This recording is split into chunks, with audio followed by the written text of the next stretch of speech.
No, actually.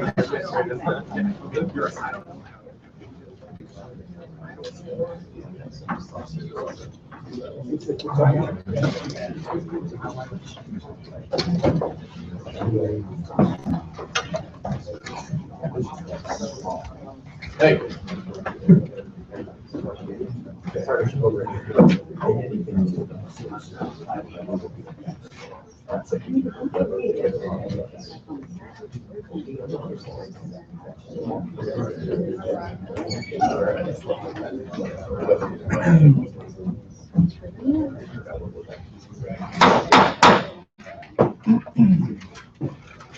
Now call to order the House Committee on Higher Education. I want to welcome everyone that's in attendance. We have three pieces of legislation in front of us today. We also have some folks here that are going to be videotaping. If you would, please announce who you are. House Communications. House Communications. And I'm with Progress Missouri, and we're live streaming as well. all right. Yeah. Okay. Everyone's aware of that. And also, I had someone to ask if they could take a still photo of some testimony. I granted that too. So, with that being said, Madam Secretary, if you would, please call the roll. Representative Cookson, Here. Representative Dorman, Here. Representative Arthur, Representative Brown, Here.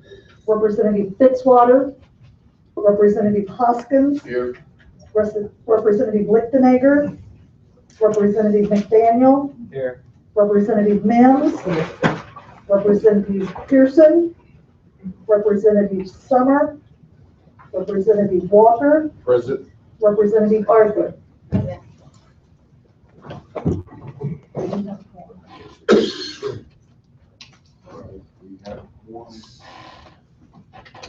We have established a quorum. Okay. All right. The first piece of the legislation that we will be addressing will be, we have a new one that just came in. First piece of legislation that we will be addressing will be House Bill 187. That's Representative Fitzpatrick's bill that we heard last week. And at this time, I'm the committee.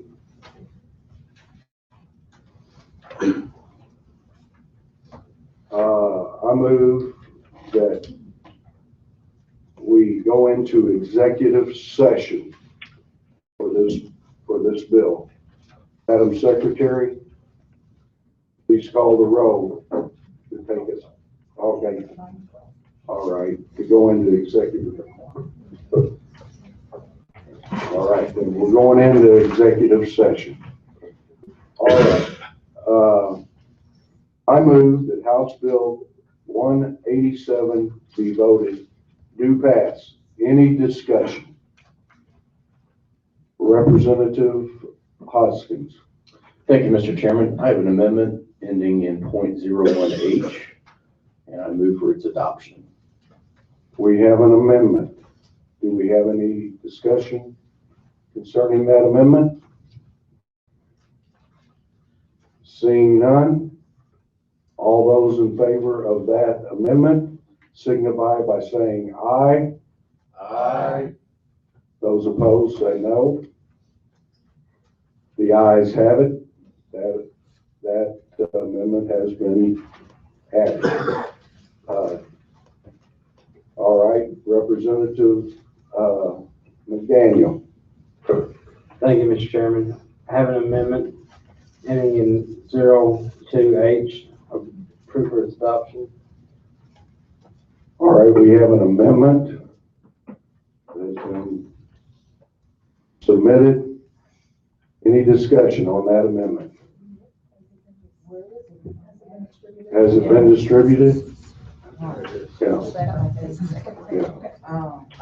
Okay. Sorry. Any discussion? All right. Seeing none, all those in favor of adopting Representative McDaniel's amendment signify by saying aye. Aye. All those opposed, say no. All right. Okay. We have passed that amendment.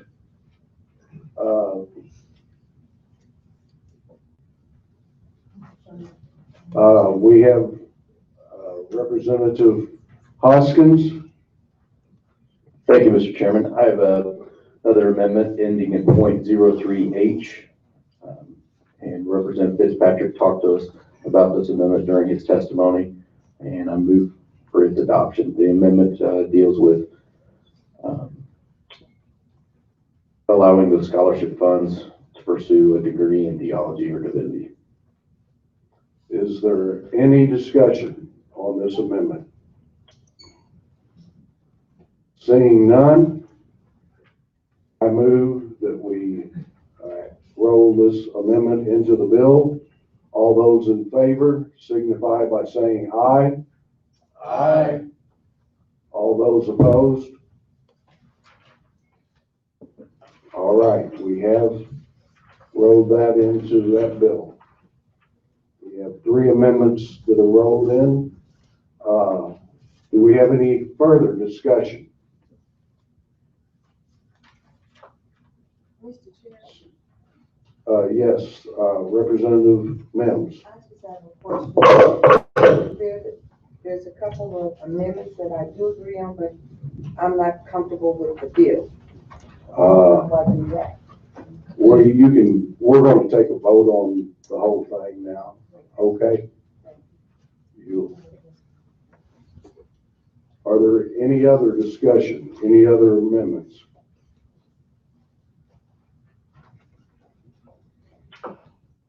Okay, I now move that House Bill number 187 as amended be voted do pass.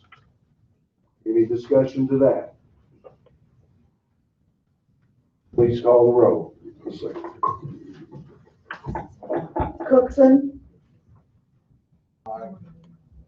Dorman. Aye. Lauren. Or excuse me, Arthur, I apologize. No. Brown. Aye. Fitzwater. Hoskins. Aye. Lichtenegger. McDaniel. Aye. Mims. Pearson. Summer. Walker. Aye.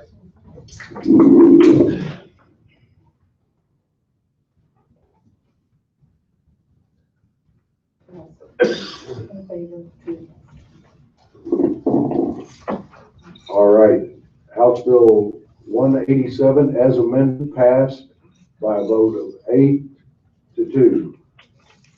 All right, I now move that we come out of executive session.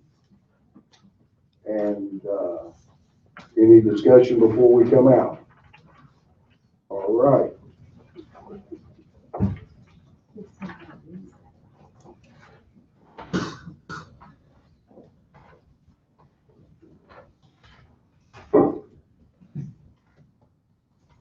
Okay. We will now hear House Bill 272, sponsored by Representative Hoskins. Please begin when you're ready.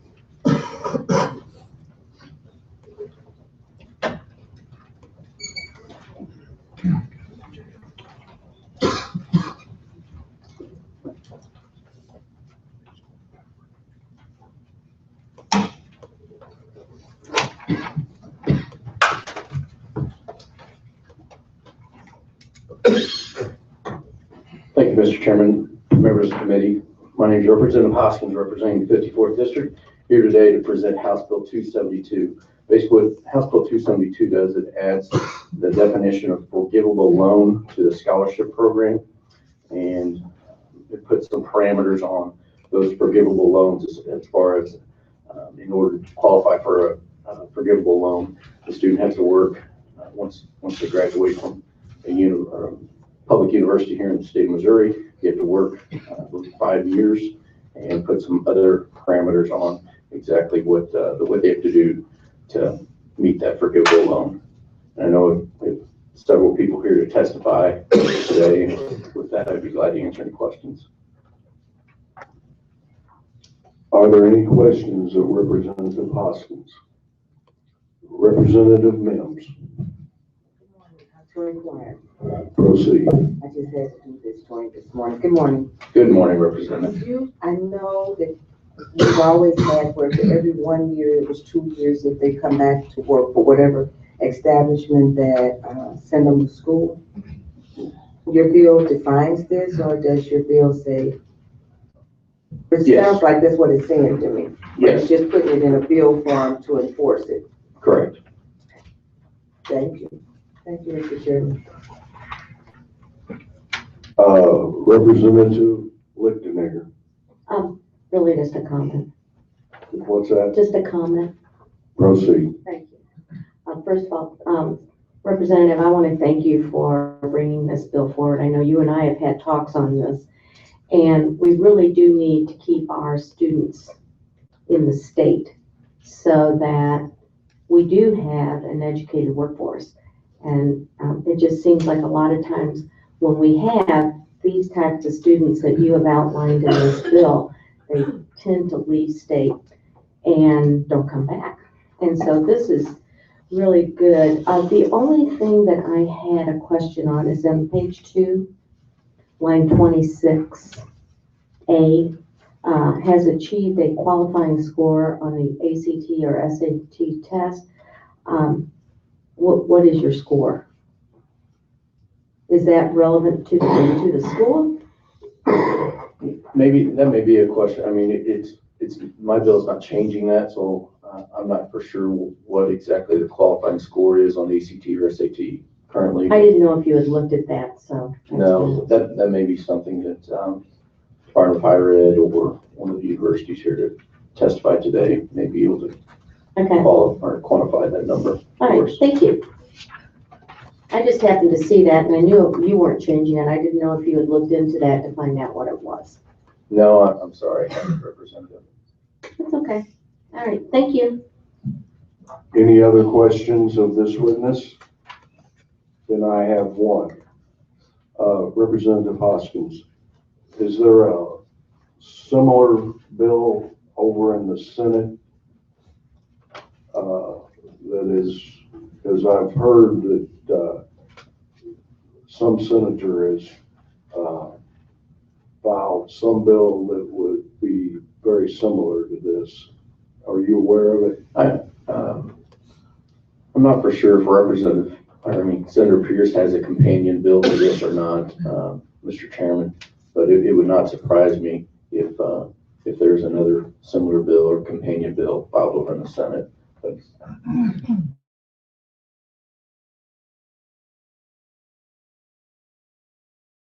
Bringing a bill to me, it sounded very similar to this that he had filed. So I just wanted to add that this may be one that we can get over to the Senate and work out the differences and get something passed for the young people and opportunities for young people and help build human capital in our state. well, thank you, Mr. Chairman. I think the intent of this bill is to keep our best and brightest Missouri students right here in Missouri after they graduate. And all too often, sometimes our best and brightest leave this great state of Missouri and go to different states.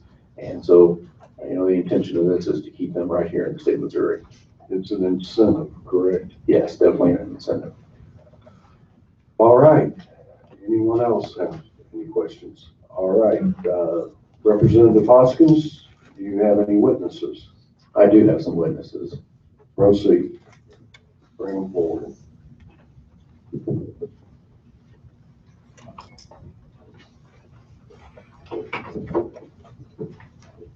I do want to remind you that you will need to fill out a witness form, okay? Yep. All right, thank you. Mr. Chairman and members of the committee, good morning. My name is Stephen Chapin, and I am a sophomore studying political science with a minor in economics and philosophy at the University of Missouri. I've come here today to address a proposal to expand the higher education scholarship program, known as Bright Flight, to include forgivable loans. The Associated Students of the University of Missouri, whom I represent, is in full support of House Bill 272. ASIM supports this legislation because it provides opportunities for Missourians by making education more accessible, as well as serving to improve our state's economic competitiveness. Recipients of forgivable loans who have demonstrated academic proficiency on the ACT examination must agree to be employed in the state of Missouri within 1 year of completing their post-secondary education for the duration that the forgivable loan was received. For example, a student receiving forgivable loans for the entirety of his or her 4-year undergraduate education would be required to work full-time in the state for 4 years, after which that student is less likely to seek out-of-state employment. This is an opportunity I wish would have been available to me upon my high school graduation, and one that I know would have aided many of my peers by freeing them from the constant worry of paying off school debt, allowing them to focus on their education. Additionally, Missouri stands to benefit greatly from this bill by keeping our brightest Missourians in the state, while receiving the tax dollars from the loan forgiveness recipients. I hope you'll consider this legislation in earnest for all the doors it will open and talent will keep here in the state of Missouri. Thank you for your time, and I'd be happy to answer any questions. Any questions for this witness? Representative Mills. Well, you may comment. I want to thank the young man for coming forth because I usually try to give Representative Hoskins a hard time. But I am in agreement with this bill, and the one thing that I really, truly appreciate is watching the young people come forward in support, or even to tell us how they feel about a certain bill. So if you feel that this is great, tell me, when you were going to school and this bill was in effect, you would have honestly stayed and worked and followed all the guidelines? Yes, absolutely. And also in that process, do you think we'll keep a lot of our students here? Definitely. Thank you. Thank you, Representative. Any other questions of this witness? Seeing none, you may leave the witness. Thank you. Do we have any other witnesses that you'd like to bring forward? Representative Hoskins. Are there any others?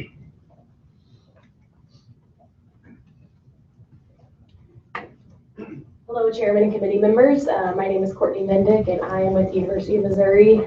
Just wanted to be on record our support of the bill. We believe, this is a really good way of keeping our best and brightest students in the state for school, and as well as keeping them here afterwards and building up our workforce. Any questions? So it's for, to help build not political capital, but sometimes, yeah. It'll help our human capital. Yep. That's right, intellectual capital. All right, any questions of this witness? Thank you for coming forward.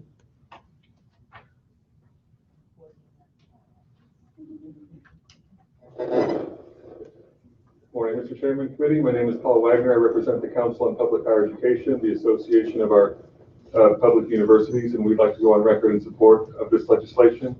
In response to the previous question about the qualifying score for the traditional Bright Flight is the top 3% on the ACT or SAT. There's also a component in the law for students that score in the 4th and 5th percentile to get an award, but that's never been funded. And I believe that the way that this legislation is drafted, unless you get an actual Bright Flight award, you're not able to take advantage of the forgivable loan component. So unless the 4th and 5th percentile are funded in the regular budget, it would only be the top 3% on each of those tests that would be eligible for this program. Representative Lichtenegger. To inquire. Proceed. Thank you for that, Paul. I saw you back there, I thought maybe you'd come up and do that. I was looking to make sure that we weren't at this time adding the fourth and fifth. Well, that's already in the legislation, they've just never been funded. No, I know Okay. that, but I meant within this, and that won't be included unless we fund it in the budget, is that correct? That's my understanding, and that's, I mean, it's kind of a dice, when you read the bill, it's kind of a little bit vague, but that's my reading of it, and it was last year too. So. Okay, I kind of asked that question because we have new members here who may still not even know what we're talking about, so. Any other questions? Mr. Chairman, I would ask that maybe you explain Bright Light so that everybody understands it, if you don't mind. I'll just defer that to you. Chicken. Go No, right ahead. Bright Light is a scholarship for the top 3% of our students who score in the ACT, and they are offered this scholarship. Was established, we have the first two levels funded, but we do not have the bottom two levels funded.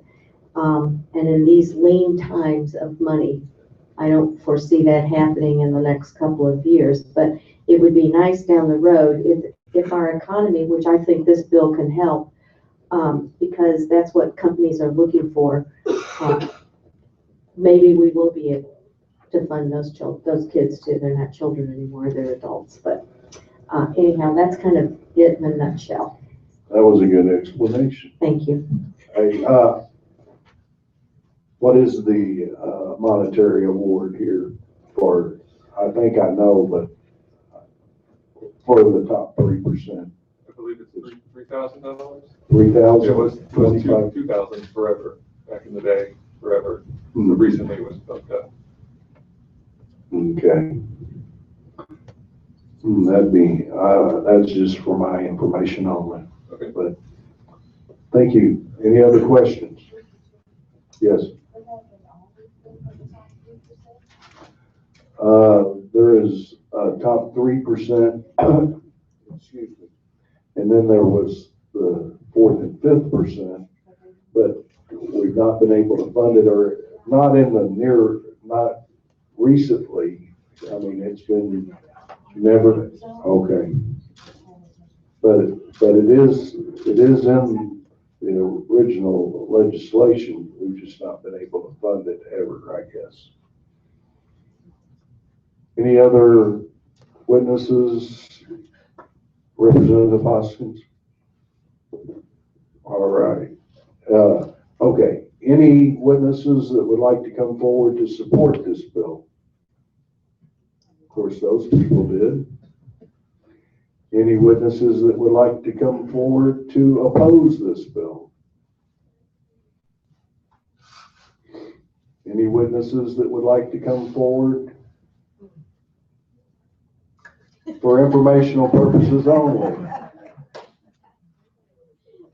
I didn't know if you were just slow to come up to oppose it. Again, Mr. Chairman, I'm Leroy Wade with the Department of Higher Education. Again, testifying for information purposes, primarily because our board hasn't taken a position on this particular piece of legislation, but we certainly are supportive for measures like this that would strengthen our student financial aid programs. We did have one concern, and we've talked to the sponsor about that. We would hope that you might, or that he might consider some language that simplifies the loan establishing process. It's relatively complicated right now. We've provided him with some options in terms of language that would simplify that. We think that would be an improvement. It would help us in terms of explaining how the program works to students and families so they understand it. And I believe it would also simplify administration, both for the department and for the financial aid offices at our institutions.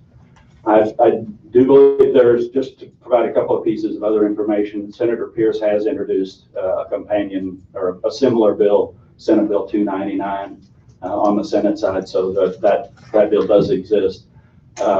I would confirm that the $3,000 award is the maximum award, and we've been able to make that award the last couple of years for the top 3%, but we've not been able to fund the 4th and 5th percentile. I would suggest that we need to review the language. I have a different reading than Mr. Wagner has. I believe that the loan program would go to the 4th and 5th percentile students as well as the top 3% as it's currently drafted. So I'll stop it. I'd be happy to answer any questions. Well, I'm glad to hear that the 4th and 5th could be included in it. But any questions of this witness? Yes, Representative Lichtenegger. To inquire, but that's, excuse me, that's only if the funds are allocated.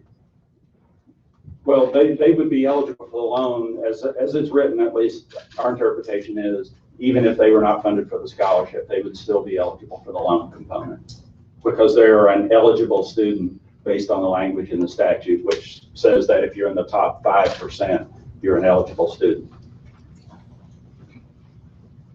But if we don't fund the 4th and 5th, how are they eligible? They're eligible because they received the appropriate score. The score is what makes them eligible. I see, okay. And it's a loan that they're eligible for. Correct. They would not be eligible for a scholarship if it weren't funded. Yeah. And the 4th and 5th percentile, I don't remember if Paul said this is a 30. That right now that's the score. I've heard 30, 31. 31 is the for the top 3%. 30 is the 4th and 5th percentile. All right. Any other questions? Representative Lichtenegger, we'll work with the analyst and come up with, look at the language and see, just to eliminate any confusion on the 4th and 5th percentile. Okay, and, yes. And then the amendments or the language that he referred to, the department has given us 2 options of sample language that still evaluating both those options, but you will see an amendment when we exec this bill out regarding one of those 2 options. All right, and we do plan to exec it out next week, so you'll work on that this week. Representative Lichtenegger? Do you see that changing your fiscal note? If the 4th and 5th? I'd have to look through the fiscal analysis and see. Can you answer that? Yes, okay. It definitely would reduce it. Okay, thank you.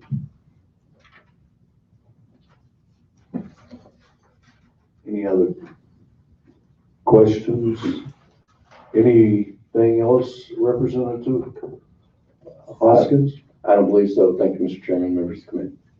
Well, that concludes the hearing on House Bill 272.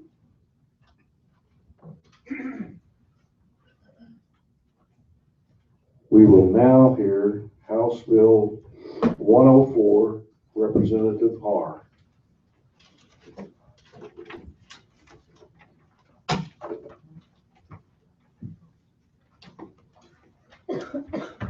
You may proceed.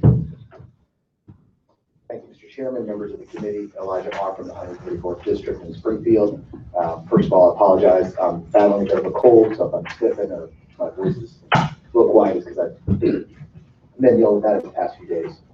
House Bill 104 is a fairly simple legislation designed to protect religious student organizations' right to select their own membership and their own leadership based upon their sincerely held religious beliefs. Justice William Brennan wrote in Bishops versus Amos, religious organizations have an interest in autonomy in ordering their internal affairs so that they may be free to select their own leaders, define their doctrines, resolve their disputes, and run their own institutions. Unfortunately, around the country, many religious student organizations have been driven off campus. Back in the 1990s, universities began to threaten to deny religious student associations access to campus because they chose their leaders and members according to their religious beliefs. Rules called all-comers policies have begun to be used by colleges and universities, and these policies prohibit student associations from requiring their leadership to agree with the association's political, philosophical, religious, or other beliefs. They require a student group to accept all commerce to the group in order to continue to be recognized, and a failure to do so can result in the immediate expulsion of the group from campus, denial of the use of facilities, bulletin boards, or even the ability to co-sponsor events. It's a little better than the death penalty for a student group. An all-comer policy sounds good on the surface. Who doesn't want to support diversity within student groups? Does it not create true diversity of thought? Unfortunately, it doesn't. To be more than a slogan, diversity must mean distinctive voices engaged in the robust exchange of ideas. All-comers policies destroy these distinctive opinions by eliminating groups with minority viewpoints and creating homogenized student speech defined by majority opinion. There are two recent examples of these all-comers policies that have been put this issue in the national spotlight. The first was in California. The University of California system de-recognized several groups, including the InterVarsity Christian Fellowship, Campus Crusade, Chi Alpha, and several others from their 23 California campuses. Some of these groups have been on these California campuses for over 40 years. And that means that over 400,000 students do not get the opportunity to meet with, join, or even hear the viewpoints of these organizations because they failed to fall under the campus's all-comers policies. A second example was at Vanderbilt University. When they passed an all-comers policy, they de-recognized 14 Catholic and evangelical Christian organizations on campus. In August of 2011, Vanderbilt University informed the Christian Legal Society chapter that the mere expectation that its leaders would lead its Bible studies, prayer, and worship was considered religious discrimination. In April, they told another religious student group that it could remain a recognized student organization if it deleted 5 words from its student bylaws. Those 5 words were personal commitment to Jesus Christ. The students left campus rather than recant those beliefs. In response to these all-comers policies, states have begun to pass legislation such as House Bill 104 to reinforce students' freedom to associate. In the past 3 years, 7 states have passed legislation like this, including Virginia and Ohio.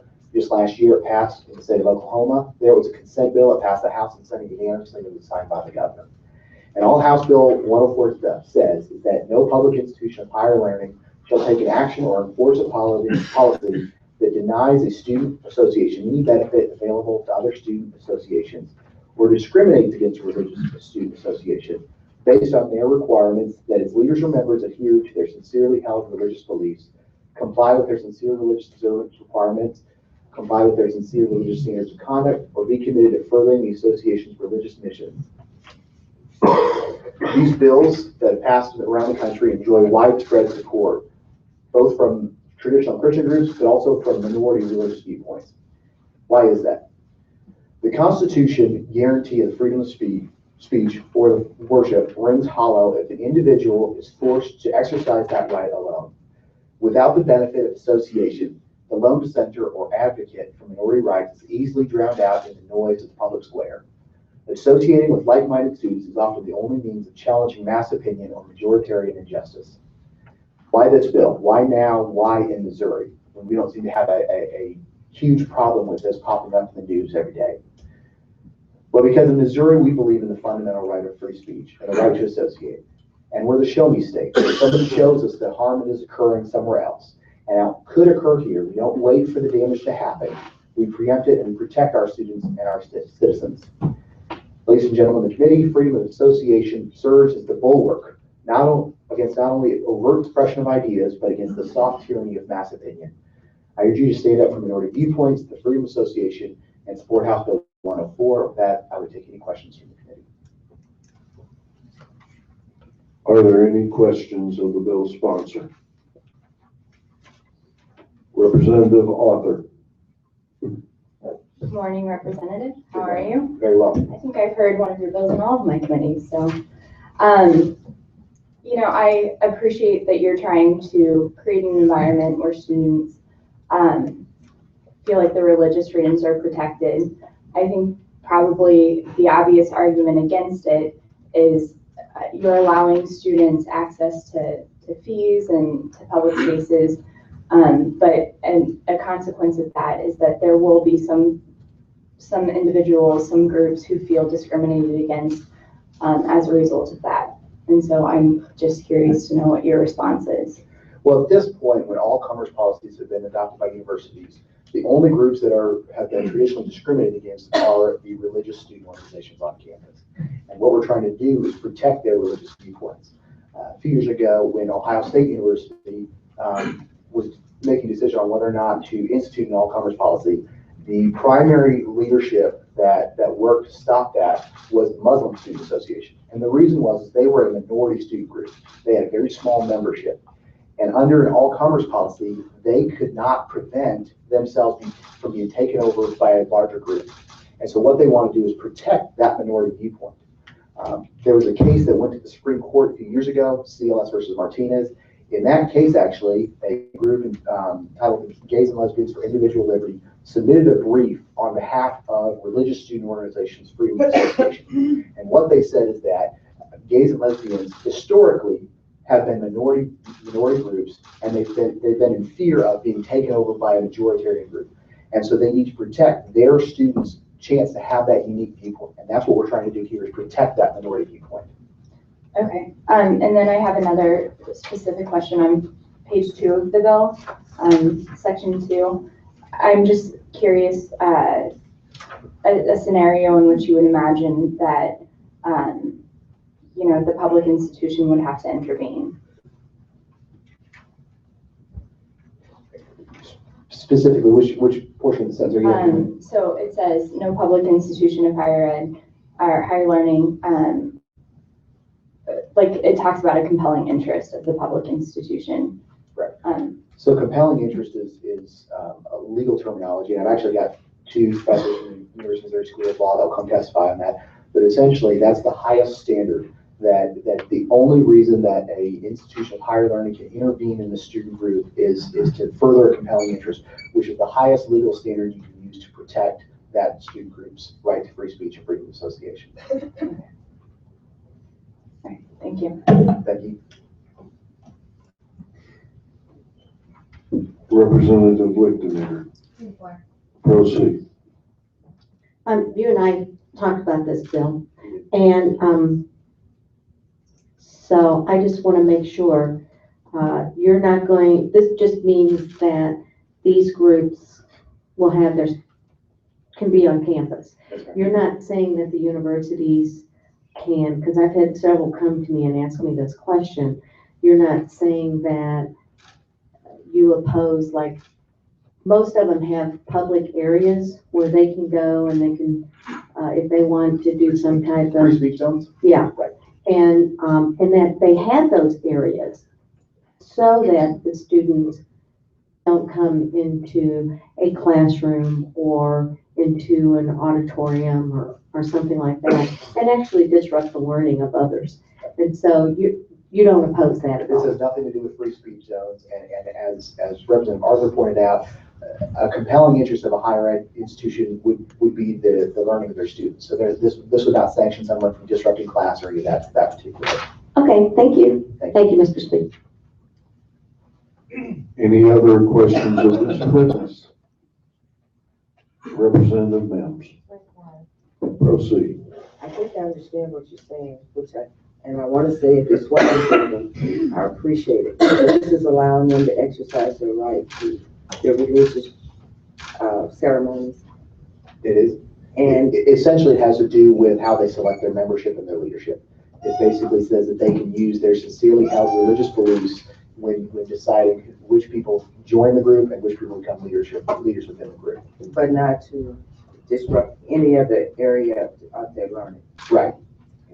Thank you. Thank you. Any other questions for this witness? Seeing none, Representative Haar, do you have any witnesses? I have a mountain of testimony, an army of witnesses. I've got 2 written letters, one from Chi Alpha Campus Ministries, one from Christian Legal Society. I've got them here. We can distribute them afterwards if you want. And then I have several witnesses that are going to come forward. All right. Just want to remind everyone that comes forward that they have to fill out a witness form. So if you'll help us whenever they come up, give them a witness form, okay? Bring up and please identify yourself. Mr. Chairman, members of the committee, my name is Joshua Hawley. I'm an associate professor of law at the University of Missouri School of Law. Thank you very much for the opportunity to testify today in support of this important legislation. House Bill 104 addresses a clear and present danger to religious liberty on university campuses. It does this by protecting the rights of all students from all religious backgrounds. I want to begin with the United States Constitution. Our Constitution guarantees to every person the free exercise of religion, and that certainly includes college students. But on many college campuses today, that right is in danger. Some campus administrators have wrongly interpreted a 2009 decision by the United States Supreme Court called CLS versus Martinez to permit them to discriminate against students of faith by denying those students the ability to form organizations and choose leaders who share their beliefs. On many campuses, student religious groups have been told they must either accept non-believers as leaders or lose their right to be recognized as a campus student organization. This is, as Representative Hart said, not a hypothetical situation. Right now, on the University of California campuses, 23 public campuses in that state, students have been told they must either accept leaders who don't share their faith or be derecognized. Religious students have faced similar discrimination at university campuses in Tennessee, Oklahoma, Illinois, Minnesota, Idaho, and Ohio, to name just a few. Some say this rule is required by that Supreme Court case, CLS versus Martinez. This is incorrect. CLS case says that if university officials force student religious groups to accept any student as a leader, they must also force every other student group to accept any other student as a leader. So that would mean that the college Democrats have to accept Republicans as leaders. It would mean sororities would have to accept men, and so on. But this is not what's happening on our college campuses. Instead, religious groups are being singled out and targeted for disfavorable treatment. University officials are forcing only religious groups to accept as leaders those who do not share the group's mission or values. That is discrimination on the basis of religion. It is not sanctioned by the CLS case. It is not sanctioned by the Constitution. In fact, it runs against our Constitution's core principles. This sort of discrimination interferes with religious students' right to free exercise, their right to free speech, and their right to freedom of association. And ultimately, this kind of discrimination works to silence the voices of religious students on campus. It says to these students, you are not welcome. It makes campus less open, less tolerant, less fair. And by denying students of all backgrounds the chance to encounter and engage people of different faiths, it ultimately harms the university's educational mission. House Bill 104 does something about this. This bill protects the religious rights and liberties of all public college students from all religious backgrounds. It guarantees them the right to assemble and select leaders who share their basic faith commitments. It prevents university officials from treating religious groups as second-class organizations, and it prevents them from penalizing students based on their faith. 7 states have already passed legislation protecting student religious liberty. This bill reflects the best practices of that legislation. Missouri can and should be a leader in defending religious liberty for all people, and I urge you to vote yes on this bill. Thanks very much. Do we have any questions for this witness? Representative Dorman. To inquire. Proceed. Thank you. Professor, thank you for joining us. Section 7 of the Missouri Constitution reads, no preference shall be given to nor any discrimination made against any church, sect, or creed, religion, or any form of religious faith or worship. And in this bill, section 173.1560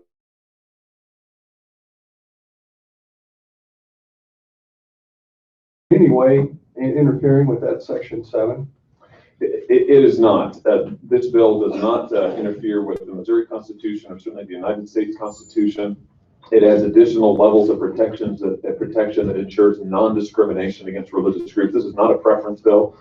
Religious students are not given preferential treatment in any way. They are merely assured equal treatment on par with all other groups on campus. So the phrase religious student association would apply to whatever religion. That's correct. That is correct. Absolutely. Students of all religious backgrounds. Correct. Okay. Thank you very much. Any Any other questions of this witness? Then did somebody, Representative Arthur, proceed. Would you just mind repeating, so the difference between why like a political group would be protected regarding its membership, does that exist in statute right now? I guess I don't understand the additional need for protecting religious groups as opposed to political groups.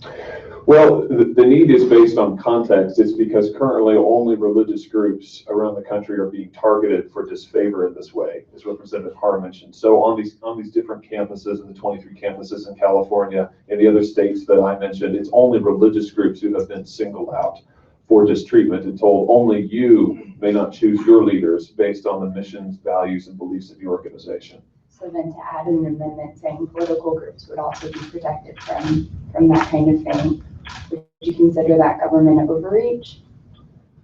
Would I consider government overreach if bill also protected political groups? Or other, and political groups is just an example, if you added other groups.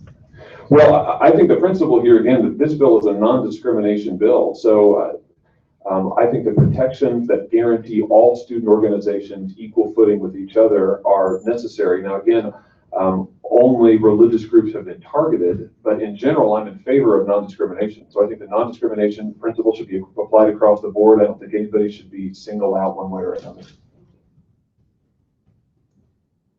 Yes, Representative Brown, To inquire. proceed. So basically, what you're saying is at the point in time that the university starts saying a Republican has to belong to can be a leader for the Young Democrats and the Democrat can be, then we'll worry about that then. But until that happens, we really don't have to worry about it. Well, I'm not telling you to worry about it or not. What I'm saying is that the threat to religious student associations is a clear and present danger. It's upon us. I mean, this is happening right now in states across the country, but I'm not aware currently of university campuses who are targeting political groups. And this gets back to the point of these all-comers policies. A number of universities across the country have said that they've adopted a quote-unquote all-comers policy, which means that any student group has to accept any other student as a leader. But to my knowledge, on all of these campuses that have done so, it's only religious groups who are actually made to obey the policy. Fraternities, sororities, other groups are often exempted, and this bill would prevent that kind of unequal treatment. Seems fair. Thank you. Any other questions? Yes, Representative Dorman. Thank you, Mr. Chairman. To go back, just to clarify a little bit. Back to Article 1, Section 7. No preference shall be given to nor any discrimination made against any church secretary.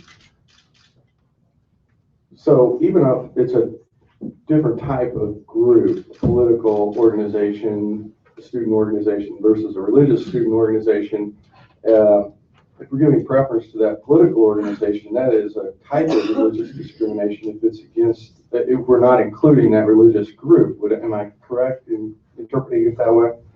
I would think that if students on Missouri campuses are told, religious groups are told that they cannot select their leaders on the basis of their faith commitments, mission, or values, but other student groups are allowed to do so, that it would certainly run against the principles of the Missouri Constitution. Now, the thing about the Missouri Constitution... That would be sort of de facto discrimination. It would certainly seem to be. The thing about the Missouri Constitution, however, the provision you just read, is that it's not crystal clear as to whether or not it applies to student religious groups. And that's why this bill really is quite helpful. Right. It does say any. Yes, it does. Which would, to me, would include student religious groups. Yes, it does. And here, the thing about this bill is it will ensure that there's no need to litigate that question. So why wait? It's a clarification. It is. Yes, it is. Okay, thank you very much. Any other questions of this witness? I have one. Would this also protect groups like the communist student group? Well, this bill as written applies only to student religious groups.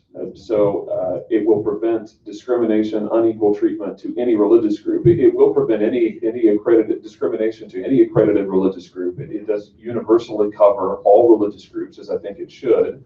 As to political type groups like the communist group and so forth, again, I'm not aware of any discrimination against groups of those types going on our campuses here or around the country, which is why this bill focuses on religious groups. But it covers all religious groups. Okay, and this is strictly for institutions of higher learning. That is correct. It has no effect on private. That is correct. Institutions. That's right, Mr. Chairman. All right. All right, Representative Mills, and then we're going to move on. I should, this is Mr. Chair, and I guess mine is a little bit more straight to the point. And I'm gonna use an example myself. In Christianity, where this deny anyone of any lifestyle to be in one of these groups or the organizations, and Would it deny anyone of different lifestyles the right to be part of? say if I'm a Christian, I'm Baptist, or whatever my example is, but then I'm gay. Would this deny me from joining? This bill does not sanction discrimination of any kind. It is a non-discrimination bill. What it says is that student organizations may choose members and leaders on the basis of their faith commitments. It does not permit them to I single read out that, I'm students. just making sure that there's a clear piece, you know, because sometimes you see underlying pieces, and I'm just making sure. It does not permit, my understanding is the bill would not permit student organizations to single out students who are gays or lesbians or others on the basis of their sexual orientation, on the basis of their background. What it does say is if you're going to be a leader in our group, we want you to adhere and agree to our doctrinal faith commitments. That's where I'm going, even if they're Christian. Thank you. All right, then, thank you for your testimony. Please fill out the witness form. You got some more witnesses? You want to call them, or just let them come up here as? I believe they know the order. All right. Please identify yourself and fill out a witness form. Chairman Cookson, members of the committee, my name is Greg Howe. I'm the Vice President with InterVarsity Christian Fellowship, USA. InterVarsity Christian Fellowship, USA supports 900 student-led chapters on 650 campuses around the country. Here in Missouri, we support 23 student-led chapters on 17 campuses. As Professor Hawley has already indicated, increasing numbers of universities are interpreting otherwise good non-discrimination policies in ways which prohibit religious groups from using religious criteria in leadership selection. They're saying that because their non-discrimination policy prohibits discrimination on the basis of religion, religious student groups which use religious criteria are then, in fact, violating the policy. Just yesterday, I received word from Eastern Connecticut State University that they intended to block recognition of an InterVarsity chapter on that campus because we required our Christian student leaders to be Christians. Within the last 4 years, administrators have de-recognized or threatened to de-recognize or refused recognition to religious groups, including the Muslim Student Association at SUNY Buffalo, the University of Delaware, University of Maryland College Park, the University of North Carolina, the University of North Florida, the University of Michigan, the University of Minnesota, the University of Nebraska, Oklahoma State University, Boise State University, Miracosta Community College, Merced Community College, and the 23 campus California State University system. Ohio State University recently attempted to prohibit an InterVarsity chapter from requiring its leaders to be Christians, even though a state law similar to House Bill 104 is already on the books. I urge you to protect Missouri students from this growing problem. I want to be clear, we value a tolerant, inclusive, welcoming campus environment. Therefore, our groups welcome all students to be active participants and members. In fact, nearly 25% of InterVarsity's active participants do not identify as Christians. Partially for this reason that religious student groups require clear religious-based criteria for leadership. Religious-based leadership criteria help ensure that student groups remain faithful to the original religious traditions, purposes, and goals, even as a large number of non-adherents participate in the group. Religious leadership requirements are required by our scriptures, and at least for InterVarsity, consistent with 2,000 years of church teaching. Pretending we do not have religious-based leadership criteria would cause us to be unfaithful to our faith tradition, and would be the kind of hypocrisy that people rightly condemn religious believers for. House Bill 104 protects the right of students to select their religious leaders in ways which are consistent with their religious tradition. Religious leadership requirements also describe the necessary skills and conditions for student religious leaders to accomplish their religious leadership responsibilities. They ensure that religious meetings like Bible studies, prayer meetings, mentoring new converts, worship times are led by people who actually believe what they're teaching is true and who attempt to live consistently with what they teach. Students do not expect that of campus religion classes, but they do expect it of religious student groups. These leadership requirements are akin to the skill requirements common to intercollegiate athletics or in music and drama programs. House Bill 104 protects religious students in the same way that Title IX protects gender-based athletic teams from discrimination claims. Some administrators have argued that a democratic process would be sufficient to protect the religious character of a religious student group, as students would naturally vote for fellow believers. We disagree. First, it places minority religious groups or religious groups with unpopular positions at significant risk of being taken over, as has nearly happened on several campuses. Second, it's disrespectful of religious traditions. No religion believes that its beliefs should be subject to annual popular vote. Third, it disregards the historical record. Just a century ago, the YMCA was the largest, most vibrant campus ministry in the country. While it continues to do good work in our communities, no one would confuse it for a vibrant campus Christian ministry today. Some have mischaracterized House Bill 104 as a right to discriminate, though. We disagree. House Bill 104 clarifies university non-discrimination policies so that they achieve what they were designed to achieve. First, religious student groups make their most distinct and valuable contribution to diverse campus communities when they remain true to their religious purposes. This requires that they be led by people who embrace and embody those religious purposes. Over 55% of InterVarsity students are students of color. When they come to campus, they seek religious communities which reflect their own faith traditions. Our chapters provide a valuable point of connection, social support, and leadership development for these students.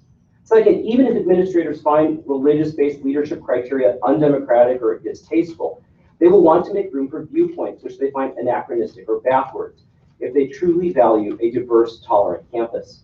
In fact, groups with views which are not accepted by the majority are in particular need of protection under non-discrimination rules. They shouldn't need protection from non-discrimination rules. Third, it would be ironic if universities were allowed to use a non-discrimination policy to penalize rather than protect students who want to express their religious identity on campus.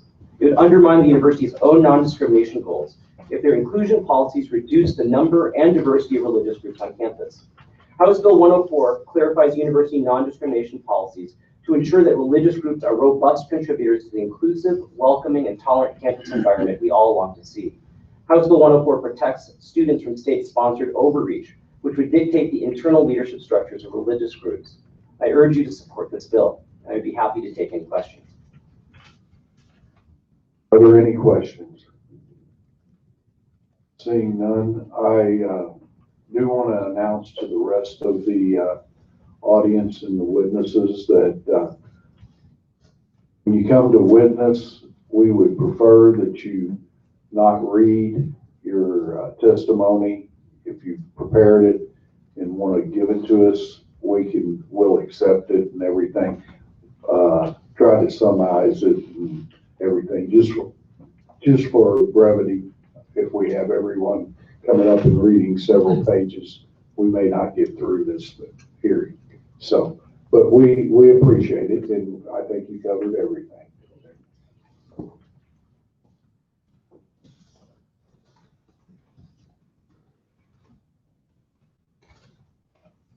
And by all means, you know, you can have notes and refer back to them. Thank Just you. don't read it. Thank you. I want to say thank you, Mr. Chairman and House Committee for being engaged in our testimony this morning. I'm E. Scott Martin. I'm the National Director of Chi Alpha USA, the college ministry of the Assemblies of God, part of the General Council. The vast majority of our students involved in Chi Alpha hail from traditions not within the Assemblies of God. We have Baptists, we have Lutherans, Methodists, Catholics, Muslims, homosexuals, transgendered students involved in Chi Alpha here in Missouri. And Chi Alpha celebrates diversity. We celebrate these people being a part of our ministry and a part of our core values, which is diversity. The reason that there are multiple clubs and organizations on our campuses is because there's diverse interests. These clubs and organizations serve as an outlet for these students to be able to investigate and to celebrate and to inquire about these different interests that exist here. Students from diverse backgrounds voluntarily come to Chi Alpha because they have an interest in or they're attracted to the worship and expression of like-minded students. All students are welcome to be a part of Chi Alpha. However, as in any religious organization on the campus, there are standards for leadership. And the standards that Chi Alpha adheres to are those that are found in the Bible, is interpreted by the Assemblies of God Church. To force Chi Alpha or any organization to compromise its leadership standards is really the removal of the expression of true diversity on campus. The university should be a place that celebrates diversity. If I heard you guys dialogue today, I believe that there's been some thoughts that have arisen. Okay, Scott, do we really need in Missouri to have a bill that's going to protect the religious freedom, religious rights, and rights of free speech on the campus for religious groups? Is there really a reason to have an anti-discrimination, a bill that's going to address an anti-discrimination clause? Do you really think that Chi Alpha could possibly be kicked off? In the 1970s, I don't think anybody during Ronald Reagan's era could have imagined that InterVarsity or Chi Alpha would have been expelled off the Cal State University systems based upon their standards for selecting their leaders. But today, that is a reality. So let's say, yes, the bill is a safeguard. It's an incumbent. I want to talk to you just for a minute as a parent of a bright flight scholar, of a presidential scholar at Missouri State University. My son's involved in Chi Alpha. It would be detrimental to him. I think it would be devastating to him if he found out that the organization sponsored by the church that he grew up in was compromising the values, the doctrine, and the theology that he was taught growing up all through those years. We have a rule in the Martin family that says you can attend, if we are committed about, I heard you mention earlier, we're committed about keeping our student capital here and our intellectual capital here in Missouri. One of our rules in the Martin family is this: you can attend any university you can get into as long as there's a good Chi Alpha there, as long as there's a healthy Chi Alpha. I can tell you the day came that there wasn't healthy Chi Alpha in Missouri, would lose a bright flight scholar, would lose a presidential scholar here. And my next son coming up would end up going to Kansas or some other state. And so as a parent, as a national director of Chi Alpha, I urge your support for House Bill 104, and I'm appreciative that you're engaging it. Any questions for me? Thank you. Any questions for this witness? Seeing none, thank you for your testimony. Be sure and fill out the witness form.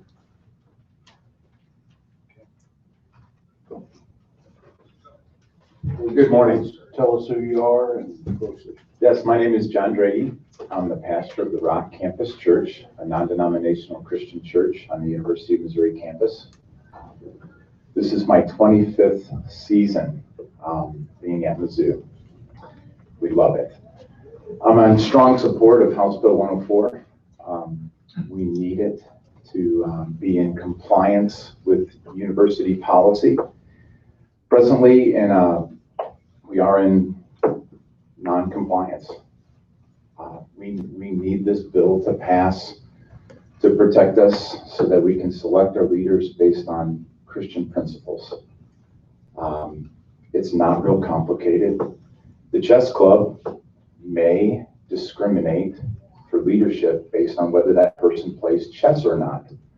But as the university rules describe, Christian groups or religious groups in general may not choose their leaders based on that criteria.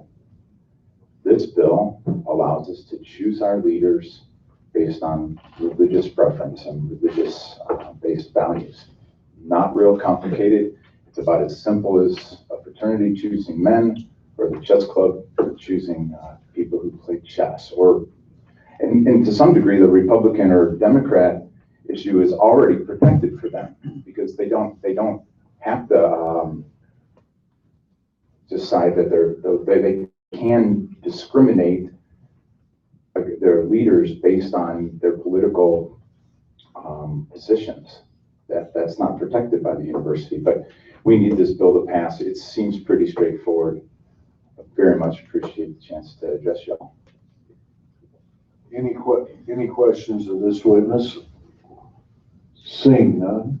Thank you very much for your testimony and your brevity.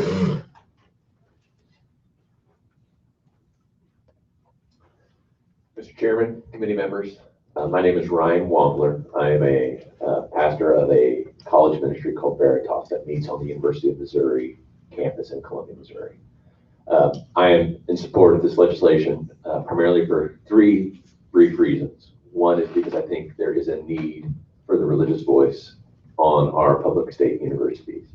I've seen that firsthand, knowing that students who go away from home for the first time and are exploring life and choices and ways of seeing the world, that they have a strong need for a religious voice to be present on campus, because they're asking and wrestling with those life decisions and questions. And having access to that voice, I've seen make a tremendous impact in students' lives, helping them become better students, better citizens, better fraternity and sorority members. So that's one reason. My second reason is that we need to protect, if we were not able to use campus space, our ability to operate and be a voice on the campus would be diminished greatly. Because universities are almost designed to be autonomous, because they want students to eat there, live there, sleep there. There's not a lot of venturing off of the college campus. And so if campus ministries were forced to meet off of campus, our ability to be a voice and to be accessible becomes greatly diminished. And the third reason is that we need to be able to select leaders based upon their religious beliefs. Christianity, in essence, and many other religious organizations, not every religion, but many are creedal organizations that have a history of beliefs, and having training and understanding of what that history is and what those beliefs are is crucial in order to provide that kind of religious voice. So because I think this voice is so essential to many who are desperately wanting and looking to at least hear and consider this voice, I am in support of this legislation. Any questions of this witness? Thank you for your testimony.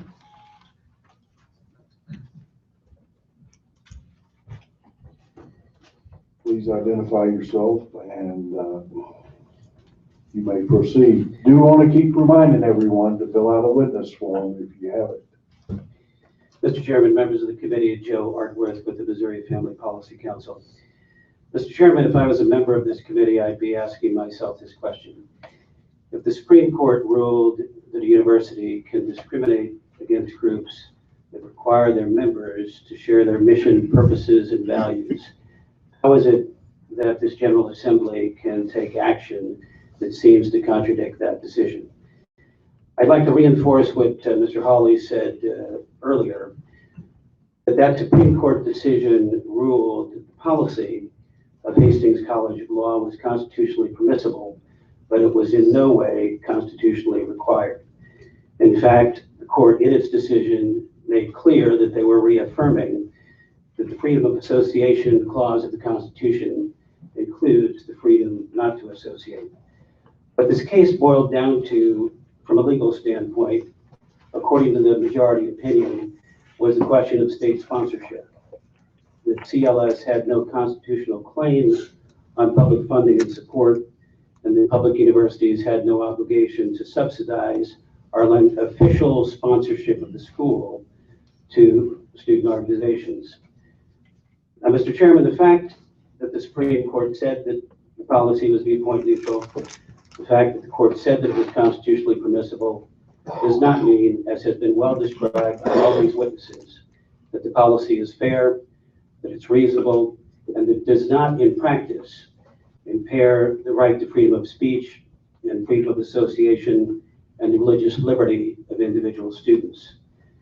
This General Assembly, Mr. Chairman, has the constitutional latitude to prohibit such discrimination. Policies that undermine the mission of student organizations, subvert their purpose, contravene their values, truncate their religious freedom when they demand that they include members who oppose their religious values and the very reason for their existence. Mr. Chairman, I think this extends beyond the depth of this bill about religious freedom. These all-comers policies result in an inevitable assault on the independence and integrity of all student organizations. It would allow, for example, members of a white supremacist group, Ku Klux Klan members, to take over the committee planning the annual Martin Luther King celebration. It would allow anti-Semites to join a Jewish student organization such as Hillel on campus. And yes, it would allow individuals who believe that the Bible is a book of fairy tales to become members and assume the leadership of a Christian student organization. Aside from ideology and politics, these all-comers policies, Mr. Chairman, are an example of political correctness gone berserk. You can have individuals who are members of the chess club who have no intention to ever play chess. You can elect the president of the robotics club who doesn't know the meaning of the term. Mr. Chairman, I urge this committee to adopt Representative Harr's proposal. It guarantees the institutional integrity, the equal treatment of student organizations in Missouri. It guarantees that public funds and benefits are not used as a tool of discrimination and religious oppression. And it sends a message that higher education in Missouri does not have to be synonymous with thought control or an utter absence of common sense. Here in Missouri, Mr. Chairman, I submit we can do better. Any questions of this witness? Seeing none. Thank you, Mr. Whitworth.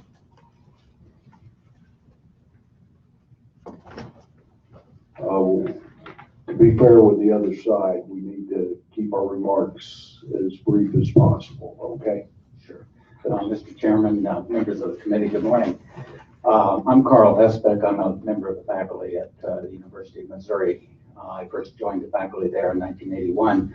I teach, among other things, courses in federal civil rights, constitutional law, and church-state relations. I'm here in favor of HR 104. I first want to just step aside. I've been a faculty member for a long time. I've seen a lot of students come and go. And I just want to say a word about the importance of these student religious groups of whatever religious persuasion. They give students a creed to believe in. They give them a community to belong to. That community is extremely important. When you're on a campus of 35,000 students, it's easy to get lost.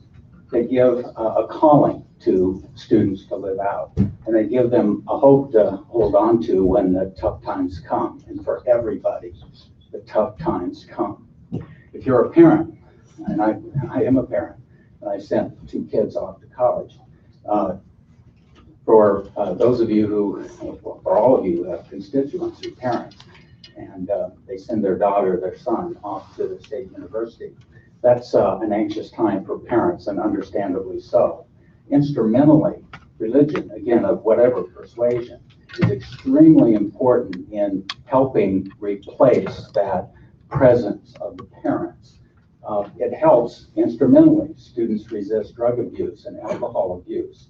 It helps them deal with the casual sex environment, which is very pervasive on campus. It helps them finish school. It helps them get vocationally directed so that they're aimed towards finishing up on time and moving on to a job and a family. So those instrumental purposes are extremely important. It builds social capital, which is essential for our culture to simply get up and work. As several other witnesses have said, this bill has been passed in 7 or 8 other states. So for Missouri to adopt this is not novel. But that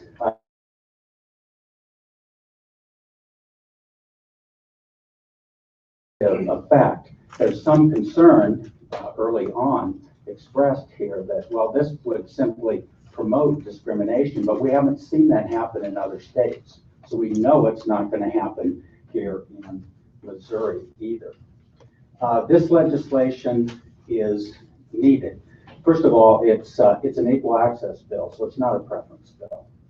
And second of all, yes, the bill protects student religious organizations, not student organizations that are politically oriented or oriented towards environmentalism or oriented towards a particular career like engineering or teaching. But that's because the bill addresses a real problem. We don't have problems in these other areas, so we don't pass bills to solve problems that don't exist. To my witness statement or application form, disclosure form, I attached an exhibit which I would ask be made part of my testimony. The exhibit is the student organization recognition rules at the University of Missouri, so it's specific to the campus in Columbia. But those rules do make almost every religious student organization on that campus non-compliant, because all those organizations that I've talked to and heard secondhand about others, they all in fact choose their leaders on a religious basis. And it would be absurd not to. It would mean that you couldn't have a student Jewish organization that required that their leaders be Jewish, and that's just absurd on its face.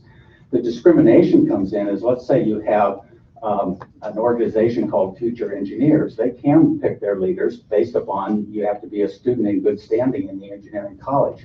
It makes sense.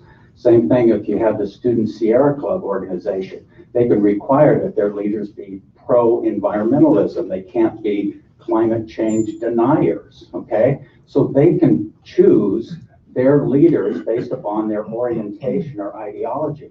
Religious groups can't. That's absurd. And these rules at the University of Missouri, which require no religious discrimination in picking leaders, makes every religious organization non-compliant. Let's see. I guess one last thing is,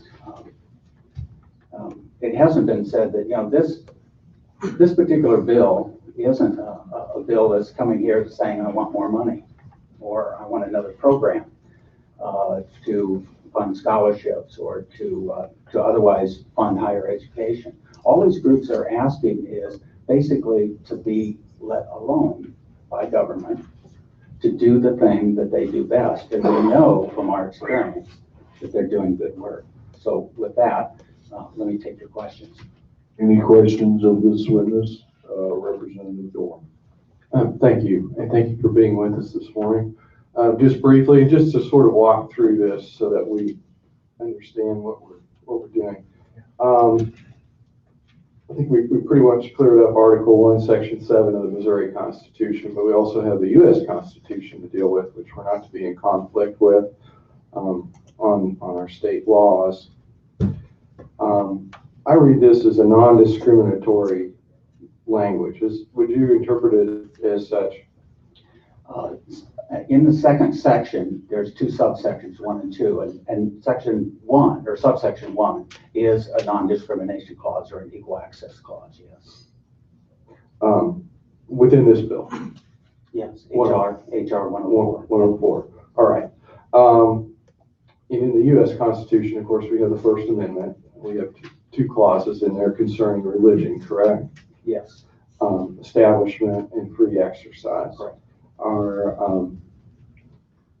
Would this non-discriminatory language conflict with the U.S. First Amendment on those two clauses? No, it sure wouldn't. We know that that's a case from a 1981 Supreme Court opinion called Widmar versus Benson. Mm-hmm. It's actually an interesting case because it's a Missouri case that involved the University of Missouri at Kansas City. And the holding there is that the free speech clause requires equal access, and that equal access is not violative of the Establishment Clause. The court even went on to say, and it's also not violative of the Missouri Constitution. Very good. Thank you. Any other questions? Seeing none? All right. We have other witnesses. Like I said, very brief, because I'm still gonna allow the ones that are opposing. Yes, Mr. Chairman. Similar time? Yes. All right, please do not plow the same ground. All right, Absolutely, Mr. Chairman. For the record, Abram Messer with Missouri Family Network. Also here today with the Missouri Baptist Convention through the Christian Life Commission. In the interest of time, we typically like to go on record, but also just really underscore the fact that this legislation really dovetails with the court cases that have been held previously and really ties in and underscores the fact that this is a non-discriminatory bill. Thank you, Mr. Chairman. any questions? Thank you for your brevity, and I didn't mean to cut you off, but thank you, Abram. Any others want to testify for this? Seeing none, any people that want to testify in opposition of this bill, please come forward. Well, all right, then. Not because you didn't have time. Anyone want to come forward for informational purposes only? Seeing none, Representative Hart, would you have some closing remarks? I can't say better than the witness has said it. I appreciate the committee's time. All right, it was very well presented.